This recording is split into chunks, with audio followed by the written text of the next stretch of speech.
আজকের আলোচনা east India কোম্পানিকে নিয়ে। আমাদের হাতে যে সূত্র আছে সেটা ধরে এগোবো। দেখব কি করে একটা সাধারণ প্রাইভেট কোম্পানি, মানে ব্যবসার জন্য তৈরি হওয়া একটা সংস্থা, ধীরে ধীরে গোটা ভারতকেই বলা ভালো কবজা করে ফেলল। হুম প্রায়শই তো আমরা বলি যে ব্রিটিশরা ভারত শাসন করেছে। হ্যাঁ, সেটাই। কিন্তু এই উৎসের মূল বিষয়টা একটু অন্যরকম। মানে শুরুটা কিন্তু ব্রিটিশ সংস্থা করেনি, করেছিল একটা কোম্পানি। একদম। আর এটাই তো সবচেয়ে অবাক করার ব্যাপার, তাই না? লন্ডনের কয়েকজন ব্যবসায়ী মিলে একটা জয়েন্ট স্টক কোম্পানি বানালো, আর সেটাই কিনা একটা বিশাল উপমহাদেশকে উপনিবেশ বানিয়ে ফেলল। অবিশ্বাস্য। তো আজকের আলোচনায় আমরা উৎসের তথ্যের উপর ভিত্তি করে দেখব ঠিক কিভাবে এটা সম্ভব হলো, তাদের কৌশলগুলো কি ছিল, আর তার প্রভাব কতটা সুদূরপ্রসারী। আচ্ছা, তাহলে একেবারে শুরু থেকে শুরু করা যাক। মানে ১৬০০ শতকের শেষ দিককার কথা, তাই তো? হ্যাঁ, তখন ডাচরা মশলার ব্যবসায় একচেটিয়া রাজত্ব করছে। তো লন্ডনের কিছু ব্যবসায়ী, প্রায় ২৪ জন ছিলেন বোধহয়, তারা ভাবলেন এই লাভজনক ব্যবসায় তাদেরও নামা উচিত। আর তাদের সঙ্গে যোগ দিলেন আরও অনেকে শেয়ার হোল্ডার হিসেবে। ঠিক, প্রায় ১২৫ জন শেয়ার হোল্ডার মিলে ৭২,০০০ পাউন্ডের একটা পুঁজি তৈরি করলেন। কিন্তু আসল ব্যাপারটা হলো রানী প্রথম এলিজাবেথের দেওয়া রয়্যাল চার্টার, ১৫৯৯ সালের। এই চার্টারটা কতটা গুরুত্বপূর্ণ ছিল? উৎস বলছে এটা শুধু পূর্ব দিকে বাণিজ্যের একটা ছাড়পত্র ছিল না, রানী এই প্রাইভেট কোম্পানিকে প্রায় একটা দেশের সমান ক্ষমতা দিয়েছিলেন।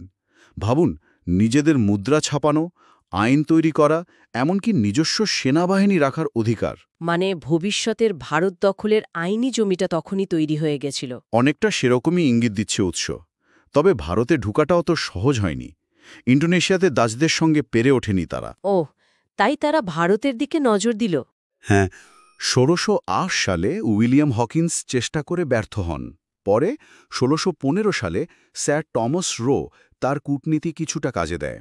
মুঘল সম্রাট জাহাঙ্গীর সুরাটে ব্যবসা করার একটা সীমিত অনুমতি দেন। ব্যাস, ওই শুরু। তারপর?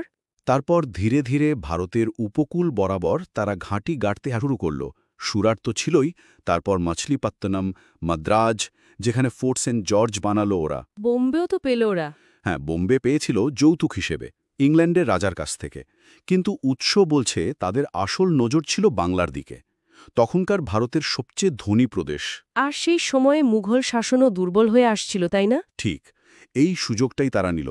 ১৭১৭ সালে সম্রাট ফারুক সিয়ার, মানে মুঘল সম্রাট, নামমাত্র কিছু বার্ষিক টাকার বিনিময়ে কোম্পানিকে বাংলায় শুল্ক ছাড়া ব্যবসা করার অধিকার দিয়ে দিলেন। এই ফরমানটা দস্তক নামে পরিচিত। আচ্ছা, এই দস্তক নিয়েই তো গন্ডগোল শুরু হয়। একদম, উৎস এটাই বলছে।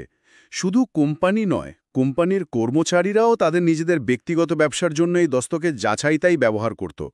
নবাবের তো রাজস্ব ক্ষতি হচ্ছিলই, স্থানীয় ব্যবসায়ীরাও খুব সমস্যায় পড়ছিল। আর এটাই তৎকালীন নবাব সিরাজ উদ্দৌলার সঙ্গে কোম্পানির বিবাদের কারণ হয়ে দাঁড়ায়। হ্যাঁ, সিরাজ কোম্পানির দুর্গ বানানো আর দস্তকের অপব্যবহারে আপত্তি জানান।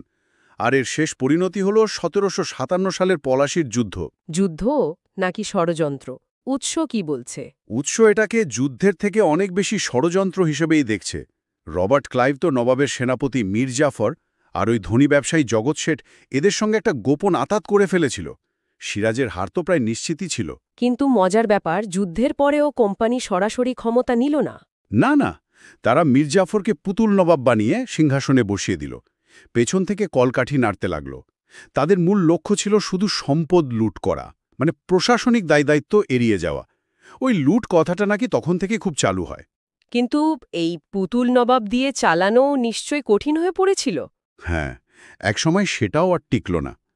এরপর এলো ১৭৬৪ সালের বক্সারের যুদ্ধ। এটা কিন্তু বেশ বড় ব্যাপার ছিল। কোম্পানি এখানে বাংলার নবাব, অযোধ্যার নবাব আর স্বয়ং মুঘল সম্রাটের মিলিত শক্তিকে হারিয়ে দিল। ওহ, তাহলে এই বক্সারের যুদ্ধের পরেই কি কোম্পানির সরাসরি শাসন আর শোষণ শুরু করে দিল? ঠিক ধরেছেন। ১৭৬৫ সালে হল এলাহাবাদের চুক্তি। এই চুক্তি অনুযায়ী কোম্পানি বাংলা, বিহার আর উড়িষ্যার দেওয়ানি পেয়ে গেল, মানে রাজস্ব আদায়ের পুরো অধিকার। দেবানি লাভ। আর তারপর? তারপর শুরু হলো ভয়াবহ শোষণ। উৎস বলছে এত বেশি কর চাপানো হয়েছিল যে ১৭৭০ সালে বাংলা একটা ভয়ঙ্কর দুর্ভিক্ষ হল, ৭৬-এর মন্বন্তর নামে যেটা পরিচিত। হ্যাঁ হ্যাঁ, শুনেছি। কত লোক মারা গিয়েছিল? উৎসের হিসাবে প্রায় ৭০ লক্ষ থেকে ১ কোটি। সংখ্যাটা ভাবা যায়। আর সেই সময়েও কিন্তু কোম্পানি কর আদায় কমায়নি। বিপুল সম্পদ বাংলা থেকে সোজা ব্রিটেনে চালান হতে লাগল। এরপর তো তারা শুধু বাংলাতেই থেমে থাকেনি, সারা ভারতে ছড়িয়ে পড়ল। হ্যাঁ, দক্ষিণে গেল, মহীশূরের হায়দার আলী টিপু সুলতানকে হারালো, মালাবার উপকূলের মশলার বাণিজ্যটাও দখল করল। তারপর মারাঠা, শিখ কাউকেই ছাড়েনি। আর রাজ্য দখলের জন্য ওই সত্ত্ববিলোপ নীতি চালু করেছিল। ঠিক, ডক্ট্রিন অফ ল্যাপস, মানে কোনো রাজার ছেলে না থাকলে বা দত্তকপুত্র নিলে সেই রাজ্য সরাসরি কোম্পানির দখলে চলে আসবে।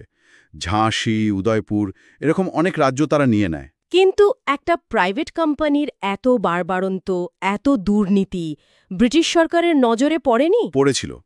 কোম্পানির অফিসারদের লাগাম ছাড়া দুর্নীতি নিয়ে ব্রিটেনেও কথা উঠছিল, কিন্তু চূড়ান্ত সিদ্ধান্ত এলো 1857 মহাবিদ্রোহের পর। সিপাহী বিদ্রোহ, তাই তো? হ্যাঁ, ওই বিদ্রোহের পরেই ব্রিটিশ পার্লামেন্ট বুঝল একটা কোম্পানি দিয়ে আর ভারত শাসন সম্ভব নয়। 1858 সালে গভর্নমেন্ট অফ ইন্ডিয়া অ্যাক্ট পাশ হল। কোম্পানির হাত থেকে ক্ষমতা চলে গেল সরাসরি ব্রিটিশ রাজপরিবারের হাতে। আহয়ে প্রায় 200 বছরের কোম্পানির শাসনের পর ক্ষমতা গেল রানীর হাতে। আচ্ছা, এই 200 বছরের উত্তরাধিকারটা কেমন ছিল? উৎস কি বলছে এ নিয়ে? উৎস একটা চুমকে দেওয়ার মতো হিসেব দিয়েছে। বলছে এই 200 বছরে আনুমানিক $45 ট্রিলিয়ন মূল্যের সম্পদ ভারত থেকে ব্রিটেনে গেছে। কত? $45 ট্রিলিয়ন? হ্যাঁ, আজকের দিনের হিসেবে। এই বিপুল টাকা উৎস যেমনটা বলছে শুধু ব্রিটেনের শিল্প বিপ্লবে কাজে লাগেনি, তাদের বিশ্বযুদ্ধ লড়ার খরচও নাকি এখান থেকেই গেছে। ভাবা যায়। আর অন্য কোনো প্রভাব? অবশ্যই। আজকের দিনের প্রশাসনের অনেক পদ, যেমন ধরুন কালেক্টর, এই শব্দটাই তো সেই ঔপনিবেশিক শোষণ ব্যবস্থার স্মৃতি বহন করছে। ওদের ব্যবসার মডেলটাই ছিল অদ্ভুত। ভারতের টাকা দিয়ে ভারতের জিনিস কিনে বিদেশে বেচে লাভ করা। একেবারে পরিকল্পিত শোষণ যাকে বলে। একদম।